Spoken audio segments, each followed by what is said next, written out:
Inanyayahan kong lahat na tumayo para sa ating panalangin.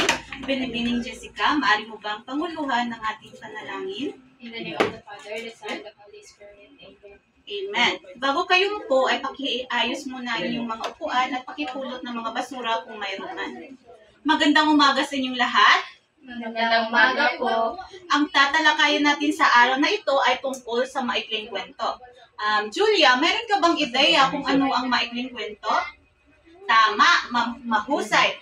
Ang maikling kwento ay isang maikling salaysay hinggil sa isang mahalagang pangyayari kinasasangkutan ng isa o ilang tauhan at may isang kakintalan o impresyon lamang. Ang maikling kwento ay may tatlong elemento. Ang una rito ay ang tauhan, ang pangalawa tagpuan, at ang panghuli ay ang banghay. Una ay ang tauhan. Ang tauhan ang nakasentro mismo sa pangyayari, mayroon din itong pantulong na tauhan. At ang pangalawa naman ay ang tagpuan. Ang tagpuan ay isa sa elemento ng kwento kung saan at kailan nagaganap ang mga pangyayari. At ang panghuli naman ay ang banghay. Ang banghay, matutukoy natin dito ang maayos at malinaw na pagkasunod-sunod ng mga pangyayari sa isang banghay. Ang banghay ay may mga bahagi ito. May 5 bahagi ang banghay. Ang una rito ay ang saglit na kasiglahan, suliranin o tunggalian, kasukdulan, kakalasan at wakas. Iisa-isahin natin ang mga bahagi ng banghay. Ang una rito ay ang saglit na kasiyahan.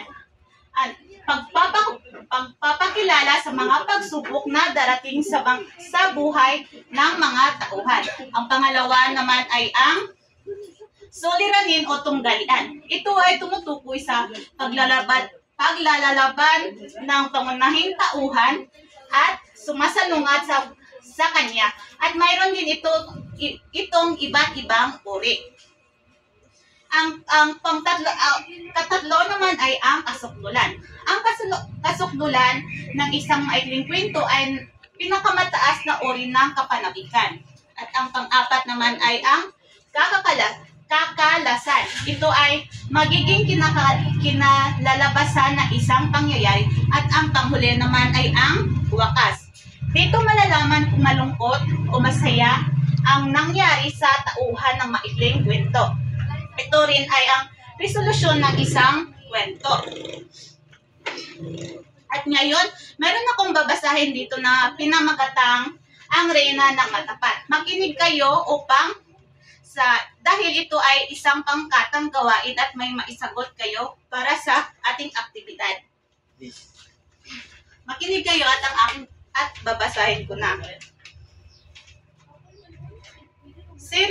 Si Reyna Sima ay isa sa mga reyna na namumuno ng isang kaharian sa ating kapuluan. Nakilala siya dahil sa katalinuhan, katapatan at sa mahigpit at maayos na pamamalakad sa panungkulan. Mula noon, lalong nakilala ang kaharian ni Reyna Sima dahil sa kahigpitan nito sa pagpapatupad ng kautusan tungkol sa katapatan. At ngayon, natapos ko ng basahin, ipagpapangkat ko na kayo sa 3 grupo. Ang unang pangkat ay, bawat pangkat ay narito ang assign nila ng mga susuriin na doon sa binasa kong maikling kwento. Ang unang pangkat, susuriin nila ang tauhan at tagpuan ng maikling kwento. Ang pangalawang pangkat, saglit na kasiglahan at suliranin o tunggalian ng kwento. At ang panghuling pangkat naman ay kasukdulan, kakalasan at ang wakas ng kwento. Maaari na kayong magsimula. Para sa iyong pamantayan, narito upang masunod ninyo ang pagkasunod-sunod sa aktibidad. Una ay nilalaman o visual aid, 10 points, presentasyon, 5 points, operasyon, 5 points, ang kabuuan ay 20 points. Maraming salamat sa inyong mga kooperasyon sa ating aktibidad. Para sa ating pagtataya, may inihanda ako dito upang masagutan ninyo ang aking mga katanungan. Bibigyan ko lamang kayo ng 10 minuto upang masagutan ito.